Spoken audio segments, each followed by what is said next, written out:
Let's recap a year of creativity and see which of my DIY home decor projects truly held up and made the cut for the best of 2023.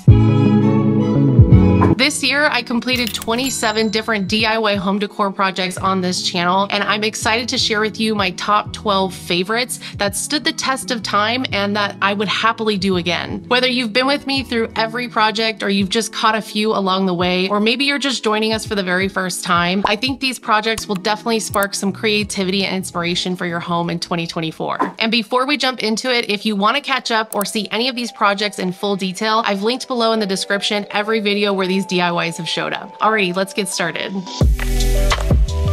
So I always see a lot of these wood bowls at the thrift store or estate sales, and I never really know what to do with them, but I always grab them if I like the shape. And then sometimes I pick up bags of beads if they're also an interesting shape, and I found these ones and I really liked how they were flat on the bottom and top. So I thought I might try to combine these. So I just cleaned this bowl with some simple green and feed-in wax, and then I took some of this wood glue and started stacking the beads on top of each other, and I ended up doing a total of 3 beads and 3 stacks and created these 3 legs for the bottom of this, which I think makes it a really interesting stand for a candle or a catch-all for jewelry. I absolutely love it. It's so cute and different.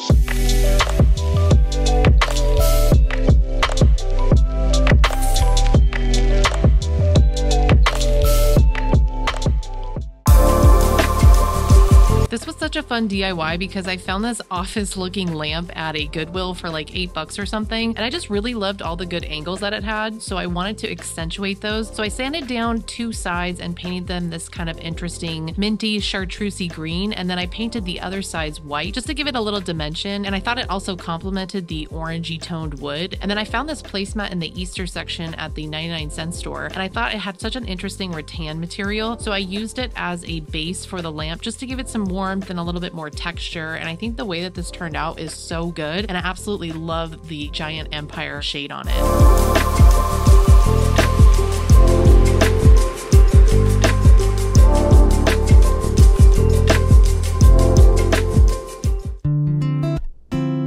Because I love to host and love to make coffee, I use this DIY so often. I grabbed a bunch of materials from the Dollar Tree as well as this stain marker, and then I also had some of this stain and these miter shears from Lowe's. And then I also found this block of wood at the thrift store. It had a picture of a kayak on it, so I just ripped it off. And then I printed out this mid-century Bauhaus pattern that I had been liking at the moment, and I wanted to turn this into a trivet to put my hot coffee on or hot plates on. So I just started cutting these little wood circles from the Dollar Tree in half with the miter shears, and then sanded down the edges so they were smooth, and then just tried to mimic the pattern onto the piece of wood. And once I knew how many pieces I would need to finish the pattern on this block, I just started to stain all these pieces in this little dish, and it was really easy to do a lot of pieces at once. And then I just flicked them out to dry on this wax paper, and then once they were dried, I actually used my stain pen to make some of them darker just to give some variation to the design. The next step was to just reassemble this with some Mod Podge glue. I used a brand new paintbrush so that it would stay really clean, and place these down in whatever pattern I felt looked good. And then I used another dry paintbrush to take off some excess glue, and it worked out really well to make it just look a little bit more polished. And I was really getting excited as I saw this piece coming together, as it started to look like something that I would probably purchase. The final step was to just use these thicker rounds that I also got from the Dollar Tree as feet, and then I covered this in a warm wood polyurethane so that it would be protected and water resistant, and it's just turned out to be one of the best things that I use on my kitchen table all the time.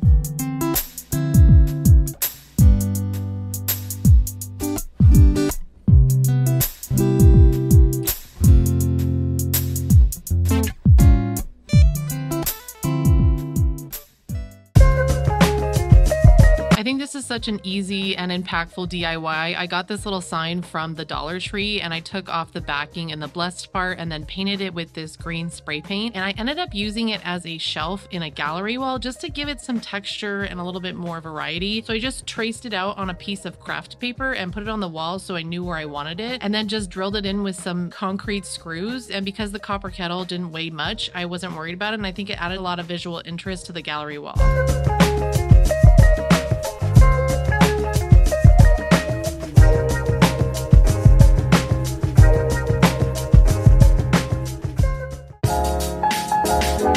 absolutely love this DIY, and I think anyone could do this. If you have a really great frame but you don't know what to do with it, you can always turn it into a mirror. I found this really cool one at a junk market earlier this year, and I wanted to turn it into something, but I couldn't figure out what until I was at IKEA and I saw this Larbro mirror in the bathroom section, and I thought maybe I could turn this frame into a mirror, considering I could never find the right piece of art for it. So the first thing I did was brace the angles with these L brackets just to support it, as the mirror is a bit heavier than a piece of art. And then I realized that the gap underneath where you would actually put a piece of art or a mirror was going to show in the reflection. So I used some stain just to darken this gap so your eye would not be attracted to it when you're looking at the mirror. And then I just used some feed and wax to bring this really nice wood frame back to life. Next, I just added a picture hanger, and this one holds about 20 pounds, I believe, so it was super secure. And then I also added some E6000 and some hot glue so that I could make a really secure connection when I glued the mirror to the back of the frame. And then I just left some really heavy coffee table books on it for 24 hours, and now it's this beautiful mirror that I have in my dining room, and I absolutely love it.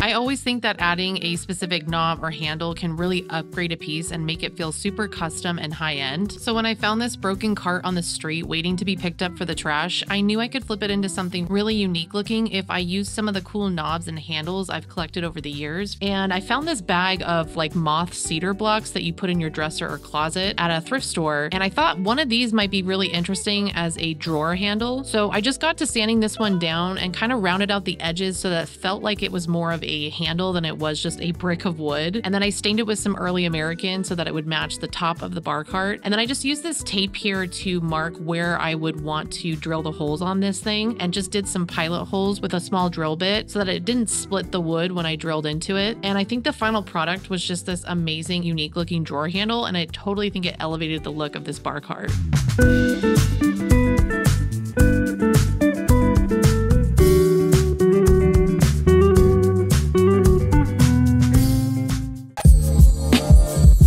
So in this DIY, I am making a faux terracotta pot that looks like that old world vintage style, because usually those pots are quite expensive. So I just went to the thrift store and I got this really cheap glass vase and some air dry clay, and I covered the entire vase in this clay and just made sure to really accentuate the curves and flatten everything out by rolling it and just kind of finessing it. And once it dried, it had a lot of cracking, which is pretty typical for Crayola air dry clay. So I covered it in some joint compound with just a glove and my hand, and then I took a chip brush, which is very textured and dry, and just kind of dragged it along the side. And I think that this really gave it a nice texture as the joint compound dried, and it ended up filling in all of that cracking. And then I used this Rust-Oleum terracotta spray paint and this Krylon Sea Glass one in the amber color to just layer onto this pot to give it some dimension. The terracotta one has a really nice texture. It's kind of sandy and bumpy, and the Sea Glass one gives it this kind of sheen that makes it look like it's been used over and over again. And so I layered those two and let that dry, and then I got some of this white chalk and just kind of dragged it all along the sides here. And this just gives it kind of that calcification effect, as if it had been sitting in water over years and years, and this is where it really starts to feel old. I took some of this furniture wax from Behr at Home Depot, and I kind of just rubbed that around to add some like dirty spots and just continue to build on that old world look. And I think the final result is so believable, and it was so cheap to make.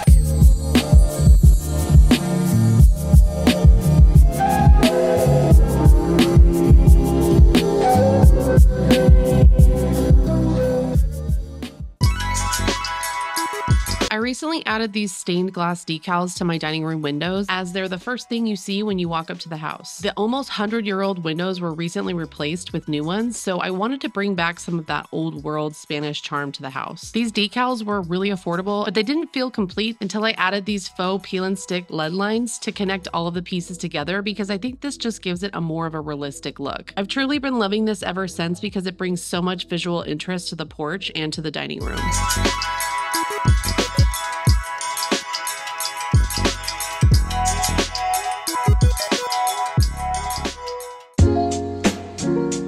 So So this DIY doormat has been one of my favorites as it's truly held up over time and weather. I just grabbed this smaller IKEA Trampa doormat for only $8 and created this stencil with a poster board that I got from the Dollar Tree so I could emulate a really simple plaid pattern, kind of like the one on the tablecloth. I wanted this to be simple and didn't want to have to add tons of little lines, but also wanted to kind of have that plaid essence. So this poster board turned into basically a stencil that I can paint the squares in one placement and then I can move it and then paint the other squares. I used a second poster board to cover up some of the squares, but some of the time I didn't use a poster board to cover it up because I kind of wanted the colors just to blend a little bit to kind of give more of that plaid impression as the colors kind of mixed. I chose a bunch of different complementary earth tone spray paints, like using a bluish green and then adding this blue color, in addition to doing like a dark brown, but also adding in a more golden brown. I actually didn't have some colors that would be complementary to the red tone that I really like, so I layered this vintage gold color and this sea glass amber spray paint, and it kind of made this really great complementary color to this brick color. And eventually I had this really varied checkered pattern that really does give me the impression of a plaid without having all those tiny small lines.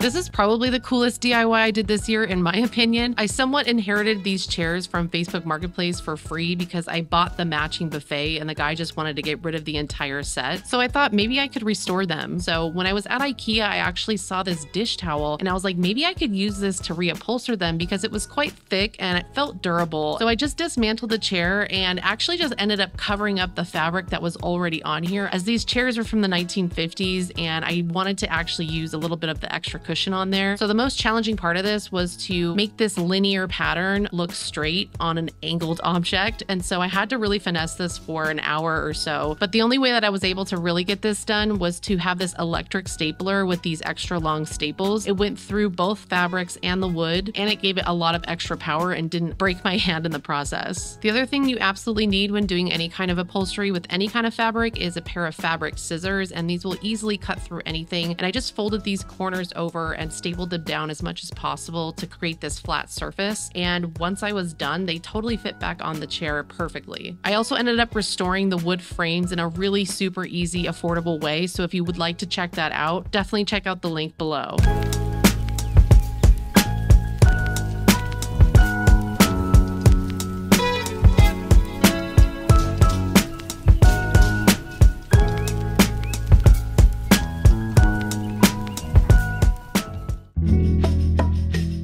So if you can't tell, I often pick up random stuff from the thrift store in hopes to DIY it in the future. And I saw this clock and I thought it definitely had potential. And the clock in here actually worked. It just needed a brand new battery. So I wanted to take out the graphic that was in there and replace it with my own thing, which was kind of a loose interpretation of a Joseph Albers graphic. So I just unscrewed the hands from the back battery piece. Then I traced the backing on a piece of cardboard that's usually used for frame matting. So it's quite stiff and pretty durable. And then I traced where the circle should go for the clock and just cut out a hole with an X-Acto knife. And then I took some craft paint and I really was into this like green tone. So I started with a base layer and I used a foam roller just to give it a clean look so that this would look like a graphic instead of a painting. And once I let that dry, I taped off the inner and outer square so that I could paint the inner square with just about the same green, but just in a lightly similar tone. And then I repeated that again with the center, but I did a darker green just to provide a lot of contrast.